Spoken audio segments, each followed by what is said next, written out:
أعوذ بالله من الشيطان الرجيم. بسم الله الرحمن الرحيم.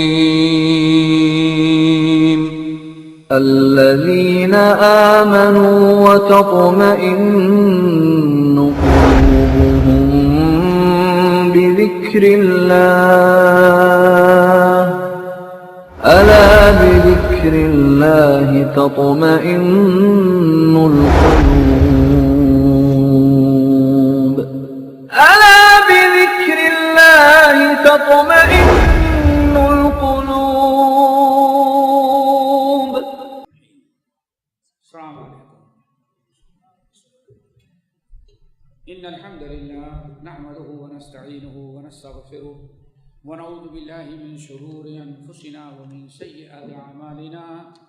من يهده الله فلا مضل له ومن يضلله فلا هادي له. وأشهد أن لا إله إلا الله وأشهد أن محمدا عبده ورسوله. يا أيها الذين آمنوا اتقوا الله حق تقاته ولا تموتن إلا وأنتم مسلمون. يا أيها الناس اتقوا ربكم الذي خلقكم من نفس واحدة وخلق منها زوجها وبث منهما رجالا كثيرا ونساء واتقوا الله الذي تساءلون به والأرحام إن الله كان عليكم رقيبا. يا أيها الذين آمنوا اتقوا الله وقولوا قولا سديدا يصلح لكم أعمالكم ويغفر لكم ذنوبكم ومن يطع الله ورسوله فقد فاز فوزا عظيما.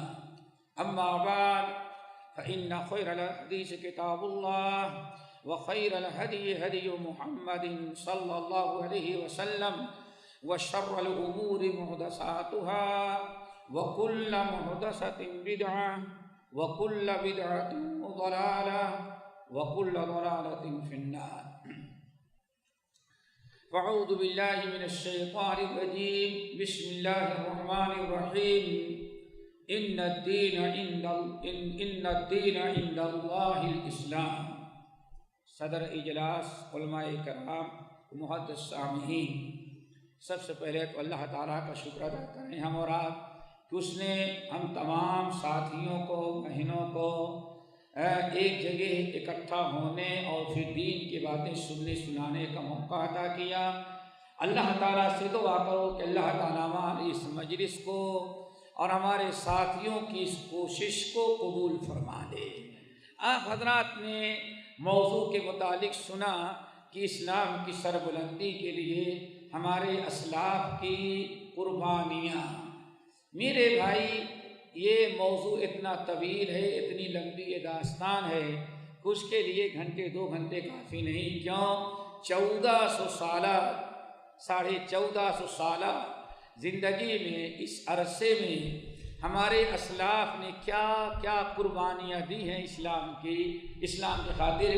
اگر انہیں بیان کیا جائے تو صرف ایک عالم دین نے یا ہمارے کسی ایک بھائی نے اس دین کے خاطر، جس دین کے پر عمل کرنے کے ساتھ ساتھ ہم لوگ بڑی عزت کی زندگی گزار رہے ہیں، ہمیں کوئی یہ پوچھنے والا نہیں کہ تم مسلمان کیوں ہو.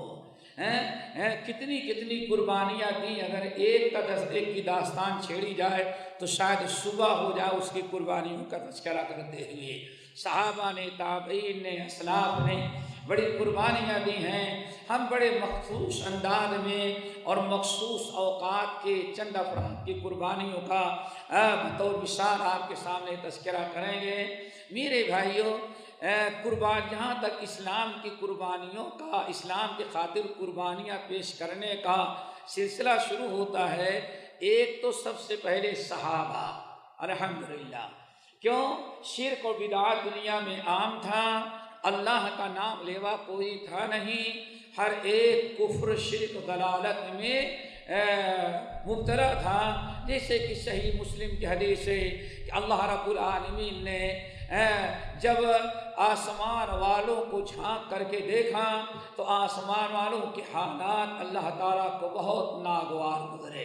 فَمَا قَتَهُمْ عَرَبُهُمْ وَعَجَمُهُمْ، عربوں کے حالات اور ان کے عقیدے، ان کے کردار، ان کے چال چلن، ان کی برائیوں نے اللہ کو ناراض کیا. وَعَجَمُهُمْ، عجم کے لوگوں کو دیکھا تو عجم کے لوگ بھی عربوں سے کم نہیں تھے. انہوں نے بھی، ان کے بھی کردار، ان کے عقائد، ان کے معاملات اتنے بگڑے ہوئے تھے کہ اللہ تعالیٰ نے عربوں کی طرح اللہ تعالیٰ نے عجموں کے حالات بھی اللہ کو ناراض کیے. پھر اللہ تعالیٰ کی رحمت جوش میں آئی اور اللہ رب العالمین نے ہمیں نبی اور پیغمبر بنا کر کے بھیجا. نبی علیہ السلام کو جب اللہ تعالیٰ نے نبی اور پیغمبر بنا کر کے بھیجا، اب دور آیا ہے حق کے خاطر قربانی پیش کرنے کی. اب وقت شروع ہوتا ہے. جیسے آپ نے دعوت دی یا ایھا الناس قولوا لا الہ الا اللہ تفلحوا، جیسے آپ نے دعوت دی کہ اے لوگو اعبدوا اللہ واترکوا ما کان یعبد آباؤکم، ایک اللہ کی عبادت کرو اور اللہ کے علاوہ کسی کی عبادت نہ کرو. وَاتْرُكُوا مَا كَانَ يَعْبُدُ آبَاؤُكُمْ، اور تمہارے باپ دادا جن کی عبادت کرتے تھے ان کو ترک کرو، چھوڑ دو. أَنِ اعْبُدُوا اللَّهَ وَاجْتَنِبُوا الطَّاغُوتَ، ایک اللہ کی عبادت کرو اور غیر اللہ طاغوت کی عبادت سے اپنے آپ کو بچاؤ. کچھ بہت سارے لوگوں نے لبیک کہا. جن لوگوں نے دعوت دی اس میں حضرت ابو بکر صدیق رضی اللہ تعالی عنہ تھے. حضرت ابو بکر صدیق رضی اللہ تعالیٰ عنہ اس امت کے سب سے پہلے انسان ہیں جنہوں نے نبی علیہ السلام کے دیے مردوں میں سب سے پہلے اپنے جان مال کی بازی لگائی اور اپنا سب کچھ قربان کر دیا. اسی لیے ابو بکر صدیق رضی اللہ تعالیٰ عنہ نے جب ایمان قبول کیا، ایک دن کفار مکہ نبی علیہ السلام پر حملہ آور ہوئی. ابو بکر صدیق رضی اللہ تعالیٰ عنہ اپنی جان نبی کے جان کے بدلے دینے کے لیے کفار مکہ کے مجمع میں کود پڑے اور کفار مکہ نے نبی علیہ السلام کو اپنے پیچھے بچاتے رہے اور کفار مکہ اتنا مارے کہ ابو بکر صدیق رضی اللہ تعالیٰ عنہ کی ناک ٹوٹ گئی، بے ہوش ہو کر کے لہولہان زمین پر گر پڑے. نبی علیہ السلام کے خاندان کے لوگ پہنچے، آپ کو تو بچا کے لے کے چلے گئے، لیکن سارا غصہ ابو بکر پر اتارا گیا. ابو بکر صدیق رضی اللہ تعالیٰ عنہ کو جب ہوش آیا تو اللہ اکبر، ہر انسان جب ہوش آتا تو اپنی تکلیف کا خیال کرتا ہے، اپنے بیوی بچوں کو یاد کرتا ہے، اپنے گھر جانے کی تمنا اور خواہش کرتا ہے. لیکن ابو بکر صدیق کو جیسے ہوش آیا سب سے پہلے پوچھا این رسول اللہ، لوگوں اللہ کے رسول کہاں ہیں، خیریت سے ہیں کہ نہیں ہیں. یہ قربانی تھی، ایک دو قربانیاں نہیں. میں نے کہا صرف ابو بکر صدیق کی قربانیاں اگر بیان کرنے لگے تو سارا وقت ختم ہو جائے. بس ایک بات صدیق اکبر کے متعلق بتا دیتے ہیں. نبی علیہ السلام کے انتقال دنیا سے چلے جانے کے بعد ایک مرتبہ عمر فاروق رضی اللہ تعالیٰ عنہ کے ساتھ کچھ لوگ بیٹھے تھے. صدیق اکبر کا زمانہ گزر گیا ہے، اس میں کوئی تھے ذرا سا باتیں کرنے والے، منہ دیکھ کر کے تعریف کرنے والے. انہوں نے کہا ابو عمر امیر المومنین ماشاء اللہ تبارک اللہ سبحان اللہ، کیا پوچھنا. جب سے آپ نے ابو بکر کا زمانہ، اللہ کے رسول کا زمانہ گیا، ابو بکر کا زمانہ گیا، یہ اسلام فلاں جگہ تک پھیلا ہوا تھا، لیکن الحمدللہ آپ کا زمانہ دیکھیں اسلام کہاں سے کہاں تک پہنچ گیا. یہ سب آپ کے کارنامے کے مقابلے میں کہ کسی اور کی قربانیاں اور کارنامے نہیں ہو سکتے. عمر فاروق رضی اللہ تعالیٰ عنہ نے سامنے والے کو ڈانٹا، کہا وہی حق بدبخت، خاموش ہو جا نالائق، تجھے تیرا بیڑا گرک ہو. ابو بکر سے میرا موازنہ کرتا ہے، کان کھول کر کے سن لے. عمر نہیں، عمر کی اولاد، عمر کی بیوی، عمر کے پورے خاندان کے لوگوں کے ساتھ زندگی بھر کے دن کی عبادت ایک پلڑے میں رکھی جائے اور ابو بکر نے اسلام کے خاطر ایک دن جو قربانی دی ہے تو عمر نہیں، عمر کی بیوی، عمر کے بچے، عمر کے خاندان، اور ایک نہیں پوری زندگی بھر کی دنوں کی نیکیاں ایک پلڑے میں رکھی جائے تو ابو بکر کی ایک دن کی نیکی سب پر غالب آ جائے گی۔ اللہ تعالیٰ ہمارے اندر بھی یہی اخلاص پیدا کر دے۔ ہمارے سامنے تو کسی کی تعریف کرنے لگے تو جو ہم پتہ نہیں کتنی برائیاں بیان کر کے اس کے مقام کو ہٹانا چاہیں گے۔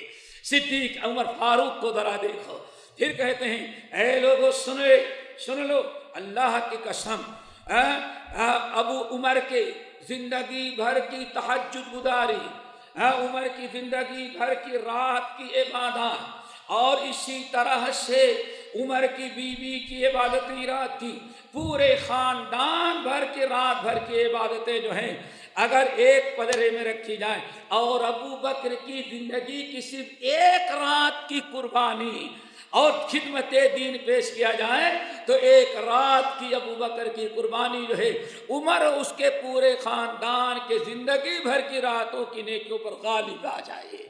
پھر اس کی تفصیل بیان کی میرے بھائیوں۔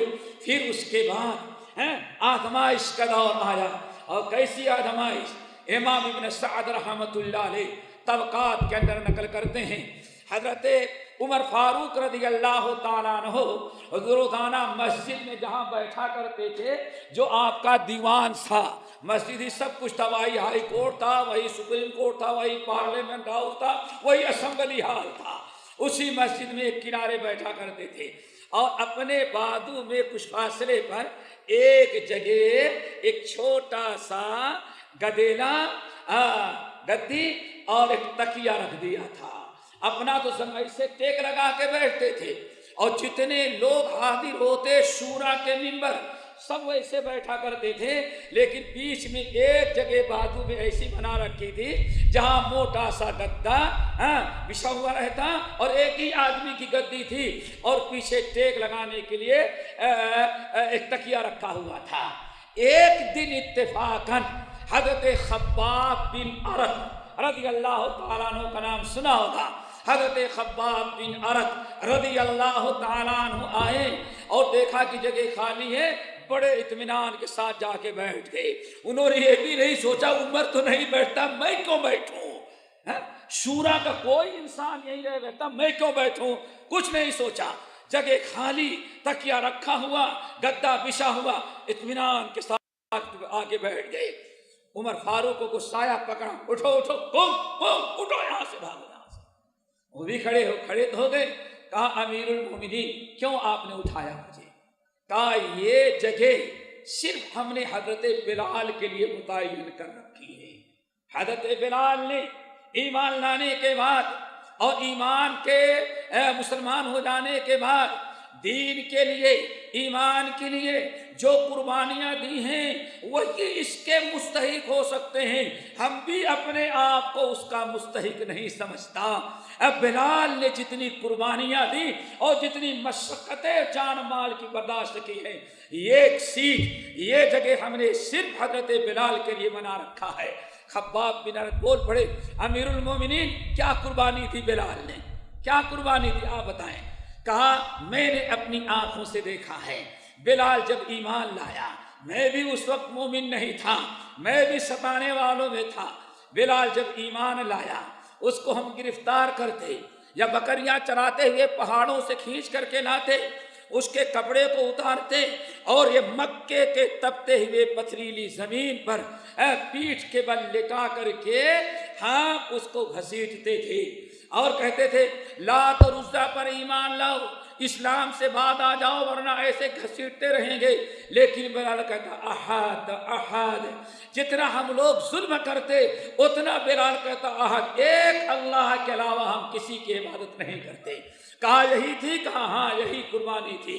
حضرت خباب بن ارت آگے بڑھے اور کہا امیر المومنین اب میں آپ کو بتاتا ہوں۔ میں سامنے کھڑے ہو گئی اور اپنے پیٹھ قمیص جو ہے پیچھے سے اٹھا دیا۔ کہا عمر ذرا میری پیٹھ دیکھ لے۔ عمر فاروق رضی اللہ تعالیٰ عنہ نے پیٹھ دیکھا،